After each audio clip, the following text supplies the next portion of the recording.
What if I told you this is one of the lowest mileage 1978 Corvettes in the entire world? Would you believe me? Bought for under $15,000 in 1978, brand new, this 25th anniversary Corvette was parked in this garage with only 1,599 miles on it. And looking at the exterior, it doesn't look like 1,599 until you look at the inside.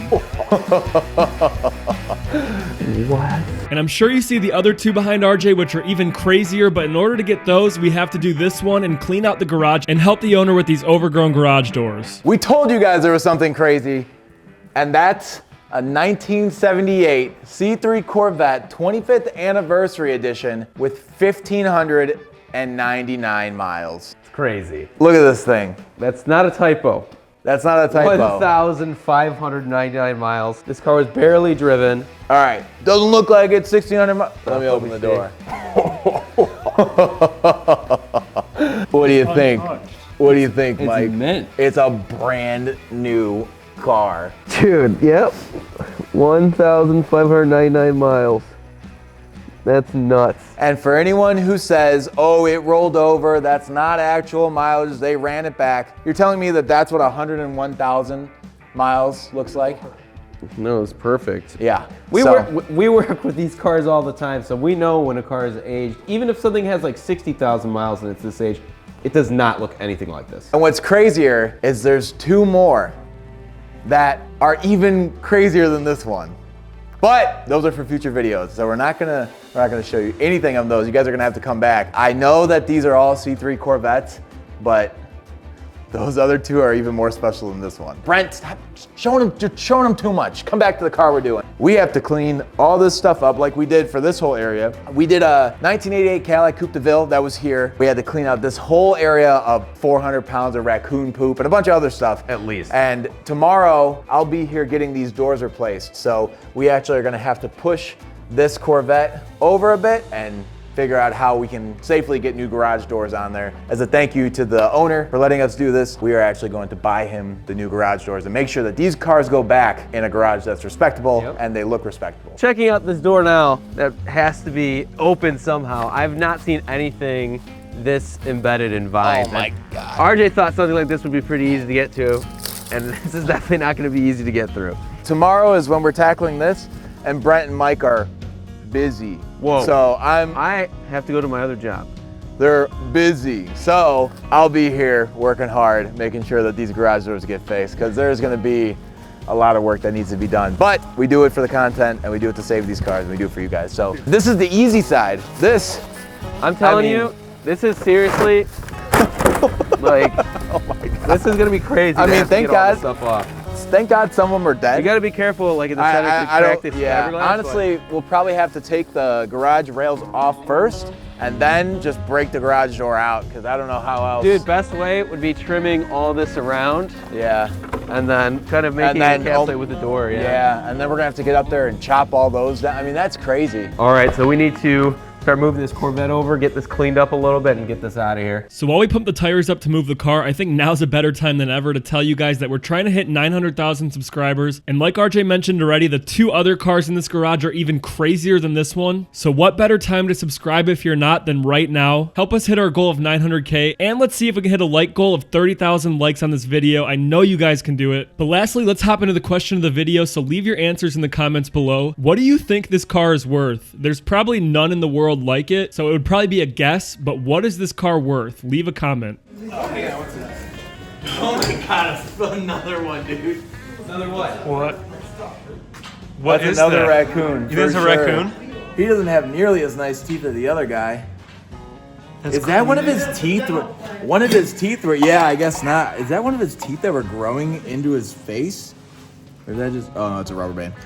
He died with a rubber band in his mouth. Dude, he choked on a rubber band. All right, let's go put him with his buddy. So, there we go. Oh, the first one had way better teeth. And now before we could actually take the Corvette, we had to skip to the next day where we had to fix the garage doors and clean up the garage and get all that situated before we could actually get the car back to our shop.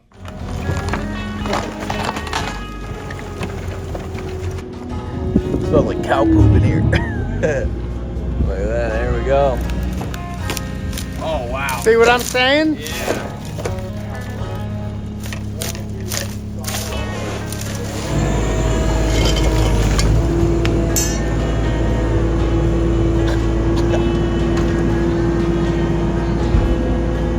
right, guys. New door, cleaned up all the vines.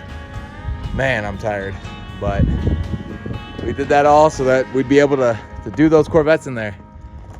Phew, a lot of work. And on a third day, we're putting the effort in on this one. It was finally time to pick up the car and take it back to our shop. We were very careful with loading it up, and I think RJ wanted to say one more thing about it. All right, so we have the Corvette in the trailer safely, and we're about to head back to the shop. But real quick, we wanted to mention that if you have anything in this condition, it doesn't have to have 1,600 miles like this one, but if it's an enthusiast vehicle that's extremely dirty, it has to be extremely dirty because we can't clean a clean car. Nobody will watch. But if you have something like this, reach out to us at this email. We do all the work for free, and then we also do stuff like this where we'll even clean out the garage and repair it, whatever it takes. We want to make the best content on YouTube, so send us what you have, and maybe we'll come out and detail your car for free. All right, so we got the Corvette back to the shop safe and sound, and our first plan of action is obviously to wash away this crazy amount of dirt that's collected over the last 40 years. But what we have to do first is open up the bonnet in order to vacuum out all the raccoon poop that's hiding under here and remove the wiper blades so that we can clean everything properly. But unfortunately, what we found out was that the hood release is only releasing one side of the hood. So this side is free and that side is seized up. So we looked up online how to do that. It looks like we can take off the wheel and go in through the wheel well in order to release that latch. So I'm hoping it's not rusted, but that definitely has to be our first plan of action, because if we get that raccoon poop nasty and wet, it makes our job much worse. Fingers crossed, not spend the whole day trying to get this hood open. So we're gonna lift up the car, and what's crazy is, again, this car has 1,599 miles on it. It still has the factory undercoating on the frame rails here. That's nuts.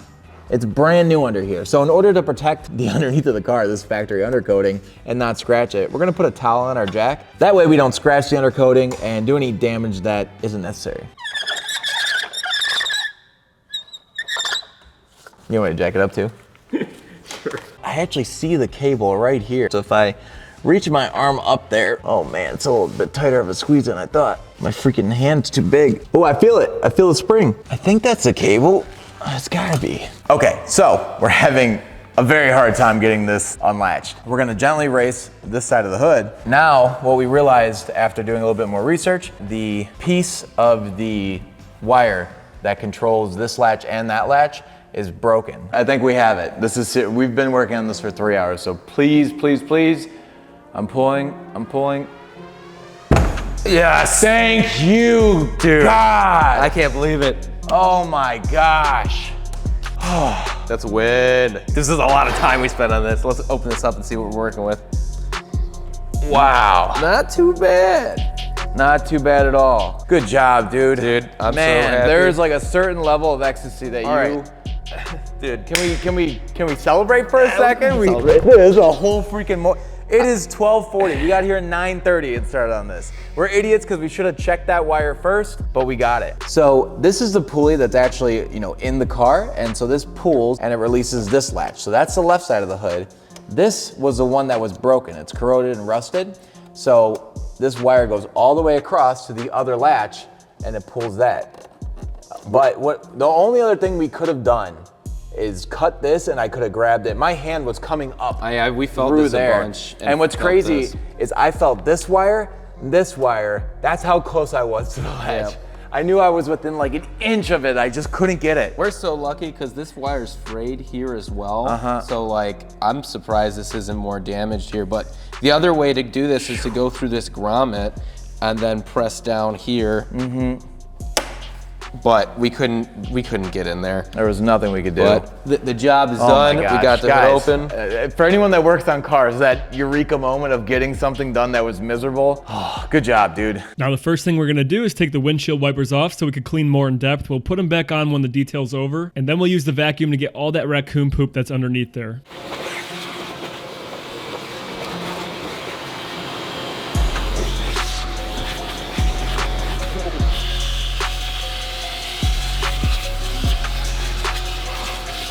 All right, first time the airbox is probably being opened since it left the factory. Yeah. I'm gonna press here while you lift so that it separates. I'm not sure if the whole thing comes up.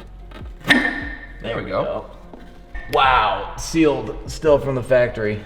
Yeah. Look at the inside. Very good. Wow. This is like brand new. Whoa, look at the carburetor. Holy smokes. That's flipping cool. We have a little bit of, somebody got in here though. Yeah, a little bit. They stayed outside. Look at the filter. Dude. It's a time capsule. For sure. That's so cool. That's the original seal. Well, obviously, but like that's why it was so tight on there. It's never been off. Yep. Let's go ahead and vacuum that up, and then I think we actually put this back together.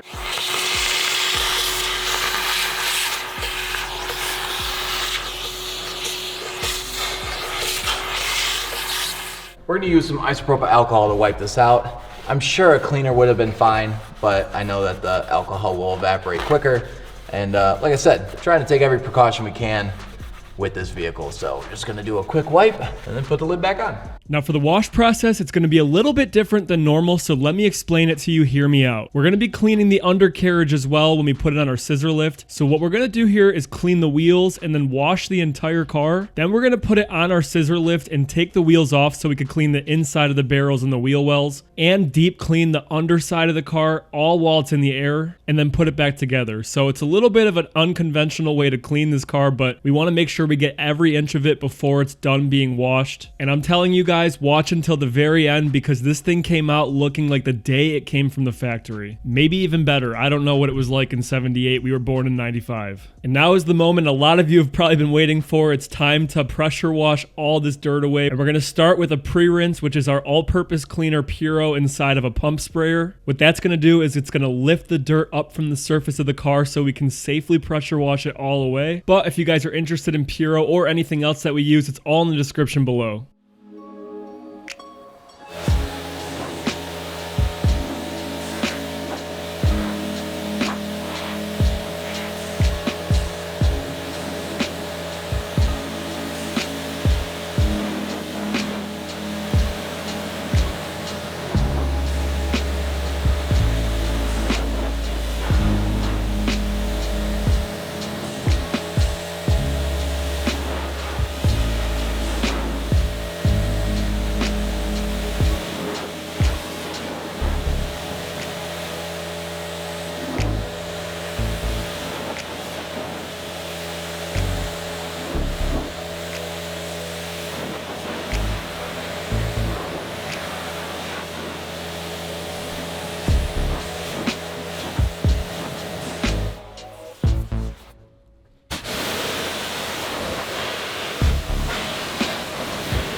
Now what you'll notice on this back bumper is that it's not going to clean the same as the rest of the paint, and that's because it's made out of plastic. Corvettes in these days, the front and back bumpers were made out of plastic and not fiberglass, so we're going to address that in a little bit.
So you guys can see that there's obviously a very different color of white on the bumpers versus the rest of the vehicle. And that's because, at least in my assumption, that the plastic bumpers, they heat cycle more. So they contract and they expand.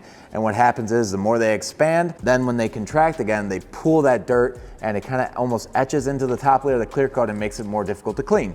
So in order to actually clean this up, we are gonna need some of our all-purpose cleaner as well as a bit of abrasion from a very, very soft bristle brush, just to kind of work that cleaner into the top layer of that paint to hopefully pull that dirt out as safely as possible. These are really, really deep recesses, so I think it's better than trying to smash a mitt in there. So we're gonna use this soft brush and Puro APC with a generous amount, and then very gently let the brush do all the work of pulling all that dirt out.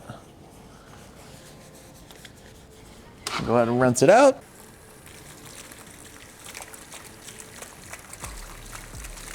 We're gonna have to do it a couple more times just to clean up some of the edge work, but that did a great job of pulling all that dirt out. With these bumpers, you have to be very careful because they tend to get very brittle, the plastic does, and that's where you see a lot of the paint cracking here. So again, with it heat cycling and contracting and expanding, it's actually cracking the paint and then going back to its normal shape. And that's unfortunately what happened here. And you can even see a little bit start to happen on the rest of the car as well. But obviously the rest of the car is almost perfect, whereas the bumpers are, you know, the most damaged part of the whole entire vehicle. We're gonna use the brush method for these recessed taillights, and then the rest we'll use a very soft microfiber mitt, the 2-bucket method, and we'll use the all-purpose cleaner and gently wash away the rest of the dirt and get ready to do the full wash.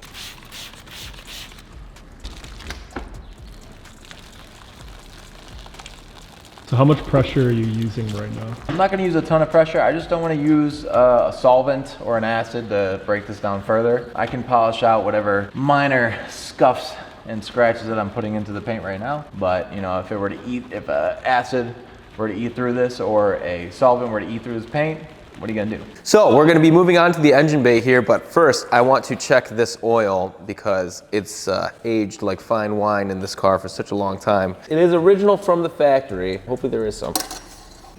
Oh no, this is not. This is transmission fluid, as silly gooses we are. Well, ooh, not too bad. Has a little bit of wear in it. Kind of actually looks pretty dirty compared to what we found in other cars. For the actual washing of the engine bay process, I think we're gonna avoid the majority of this because this is obviously falling apart. I mean, we might rinse some of this, but for the most part, we're gonna leave the underside of the hood alone. It's really not that dirty in the first place. Again, maybe a little bit down there. But I think what I'm gonna do is I'm going to grab a plastic bag, place it over here, and then run this down so it seals, just so no water can get in there. I'm really not worried about it, but you know, let's take every precaution we can. We could cover the alternator, but again, this engine is not gonna be worked on for a long time, so any of those electrical components will fully dry before they ever put power to it. We are not putting power to it, so I'm less concerned about the electrical connections because there's no power to it, and we're not adding power, so I'm not worried about any shorts. So typically you see us power up the cars to open and close windows or try the lights or even try to get it started, but this car is rare, has such low mileage, and we don't want to damage anything. The owner doesn't want us to damage anything. We are going to actually stray away from doing any of that, and after we are finished with this car, it should be headed to the mechanic to hopefully get this thing fine-tuned and running. And then hopefully we get to see it on the road again someday. That would be really, really cool. Now what I will say is, although we're not working on this car, we are talking behind the scenes with a very, very large mechanic automotive channel about working on the rarest of the three. So you guys definitely want to stay tuned for that one because that collaboration, if it happens, will be absolutely insane. Leave some comments below of who you think it is. I think you're going to be mind blown if it actually happens.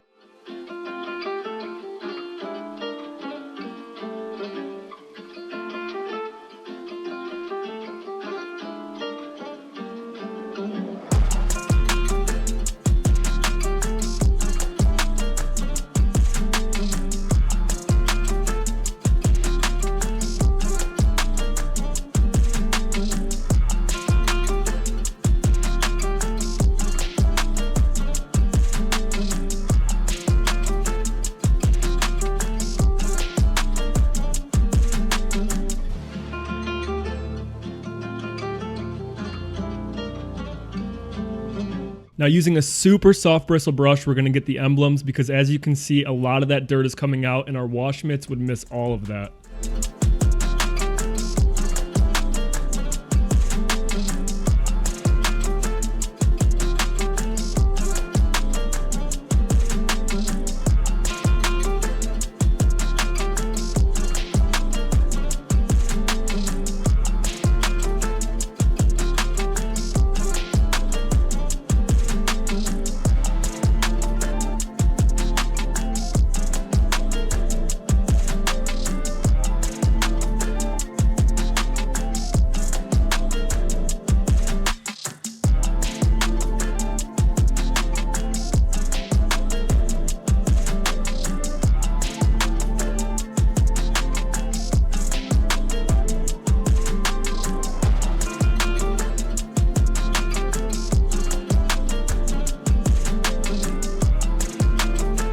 Okay, now we can finally use our scissor lift that we really only pull out for special occasions on YouTube. We're gonna take the wheels off, clean the inside of the barrels, clean the wheel wells, and then take a peek underneath the car and show you guys what it looks like.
So now that we're under the Corvette, I can get a better look of what's going on. Now we do see some corrosion here. This was sitting in a garage that sadly got overtaken by raccoons, and obviously moisture was around for this to happen. But what's very odd to see is such an old car in this condition with all the rubber just perfect. There's no cracks in any of this. And another interesting thing to see, which we never see, is all the tags are still on the various places that they came from the factory, which is something I never find. We work on old cars all the time and we don't get to see something like this. So yes, there's rust and some corrosion here, but this is all essentially still new. You know, obviously there's a lot of grease that leaks out over time from the motor, from the transmission, from all these ball joints. But other than that, this is like pristine. There's no wear marks. It's just from the rust. So we have to get this all degreased, have to get it all cleaned up. And there's only one person for that job, and it's not me. Someone's gonna have to suit up. How you feeling? Are you ready? I feel like I'm gonna get real wet. It's okay, it's raining outside. You'll rinse off right afterwards. Yeah. What's the actual plan here? What are you gonna do? I'm gonna degrease the whole underside of the car and then scrub it until I don't want to do that anymore. I just figured I would go waterproof so that I'm not trying to dodge water droplets and whatnot. He didn't want to dress as a swimsuit model for the YouTube, you know? Maybe next time. Maybe next time.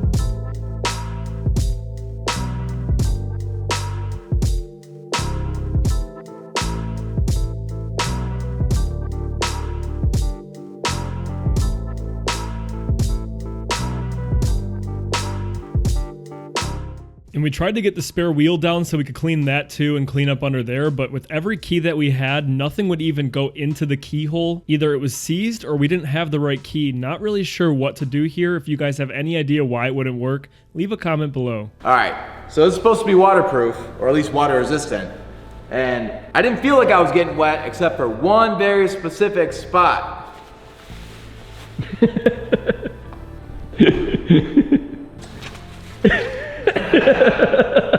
I'm going home. Well, while RJ had to go home and change, we figured we would also polish up the wheel lugs before we put them back on, just to give it that extra flair.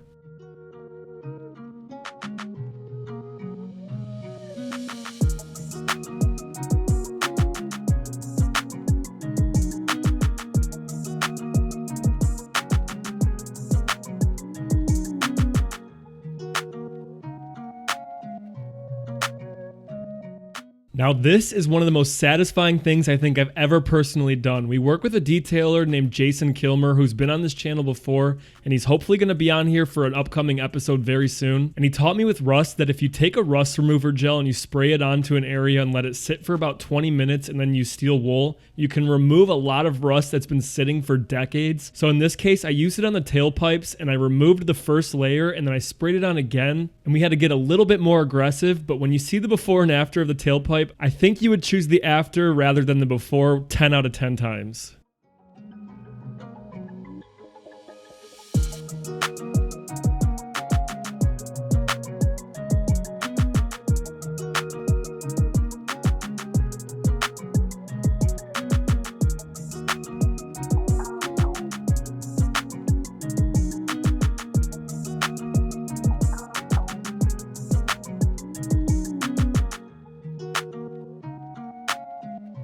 And now we can put the car back on the ground and move on to the interior, but it was not long before we found our first surprise. So we took the T-tops off and brought them in so we could lay them down on, the cushions of our couch. And sure enough, we did find a little mousey nest up there. He was living in the penthouse. First impressions of the 1599 mile Corvette is that it smells like mouse pee. And there's mouse poopies all over. I noticed immediately is the dashboard looks like it has this weird growth on it, and I was concerned that the actual metal was damaged, but when I touch a little bit, it looks like it's gonna be able to be wiped away. So we got lucky there. On these Corvettes, we have 3 compartments. One is the battery compartment, and then these 2 are storage. So let's check behind door number 1. Mouse poop, but nothing else. So that's good, I think. And down at number 2, ooh. It is the operation of the turn signal, headlights, and how to remove the keys. And then under this one, we have nothing. But I think these are removable. That's nice for cleaning. Whoa!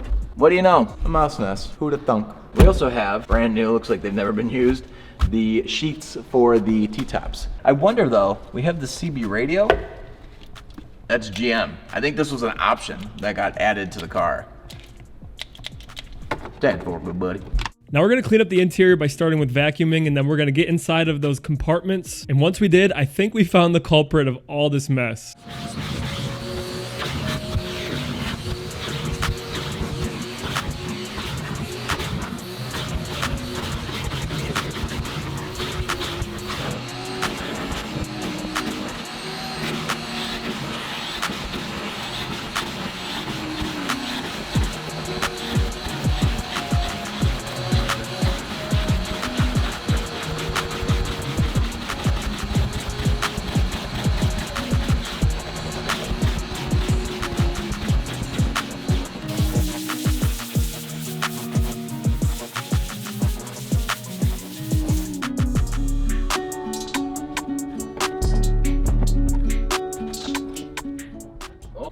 Looks like we found the culprit, and he looks like he's been gone for a while, huh, Mike? Oh yeah, long time.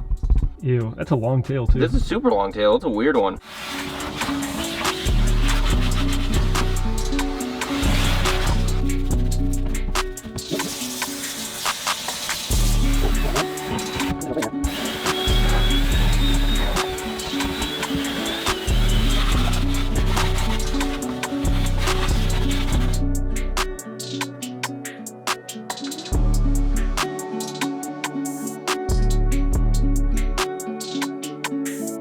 Now we're going to clean up the back deck lid and the rear window, and unfortunately with the mice running all over it, they left some tiny little marks, nothing too crazy, but when we first saw it, we didn't know what it was and we weren't sure if we could clean it, and we're just glad that we were able to.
If you still don't believe that this is a 1,500 mile car, one thing, after working with lots and lots and lots and lots of forgotten and abandoned cars, the underneath of this seat, the cushion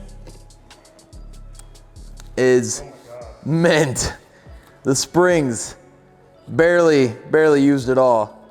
No holes, no discoloration. That's what 1,500 miles looks like, not 101,000. And again, if you don't believe us further, here's the manufactured plastic. You want it? Here, you can sell it on eBay. All right, so I'm getting ready to put the seats back in the Corvette, and I was looking to see which one was the driver and which one was the passenger. So I went to look at the adjustment lever, and they are both on the right side of the seat, which means, if I'm not mistaken, I'll take a look at the back, but I believe that these seats are identical twins, which means that GM decided to save money and just design one seat that worked for both the passenger and driver side of the vehicle. Huh, haven't seen that before. And with the seats all clean, the last thing we're going to do is condition them just to keep them in that tip-top shape, because a car like this is all about preservation. Now moving on to the doors, we did something a little bit extra with these. We noticed that the actual lock had some rust on the end of it, so just like the lug nuts, we polished it up and made it look brand new again.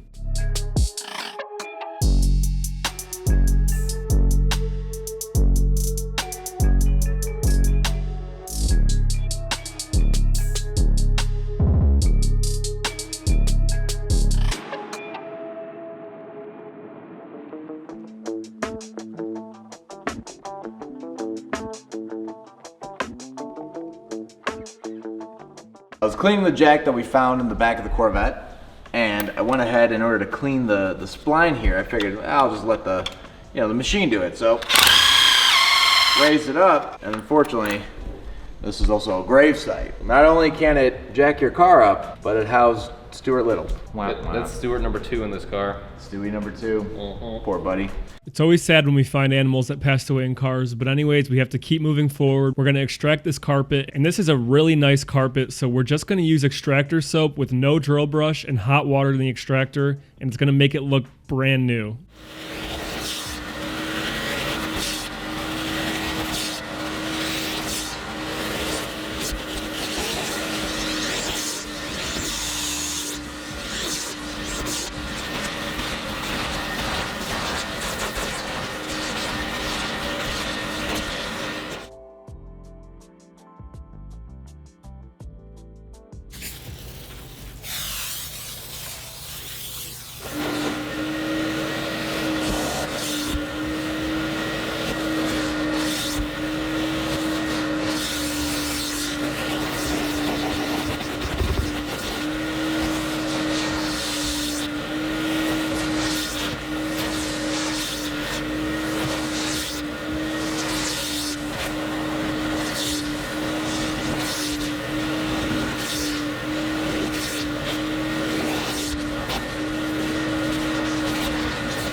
Now we're gonna clean the T-top before we put it back on the car.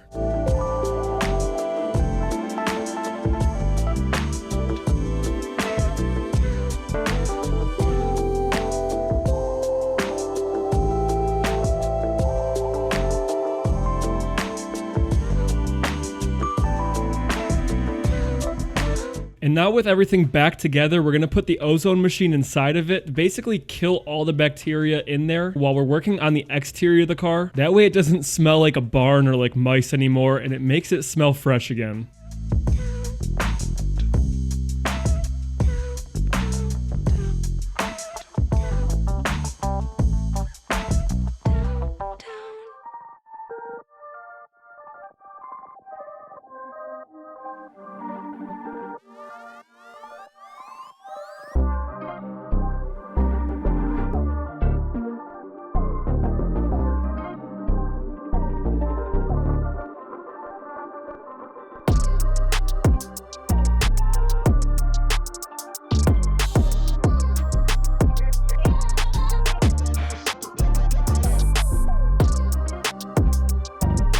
And for the final steps, we're gonna put a dressing on the tires, clean the windshield, and then put a ceramic sealant on the paint to protect it.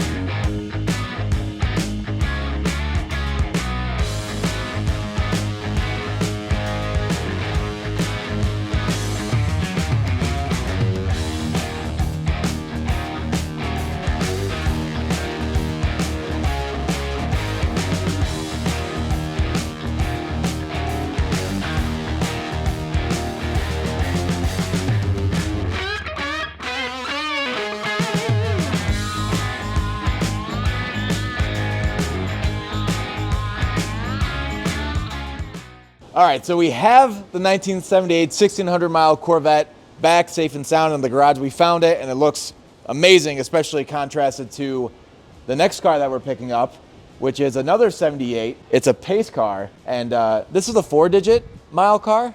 This one is a 3-digit mile car. So if you guys enjoyed this video, definitely give it a like and subscribe to make sure that you don't miss this one. Also, for the owner of this car, we're gonna supply him with damp rid moisture absorbers to pull all the moisture out of the car if there is any left over from the detail work that we did, as well as any that might, still be in this garage after we leave. And then we also have car covers for each of these vehicles to make sure that they don't end up in that condition again. Thank you guys for watching. See you next week.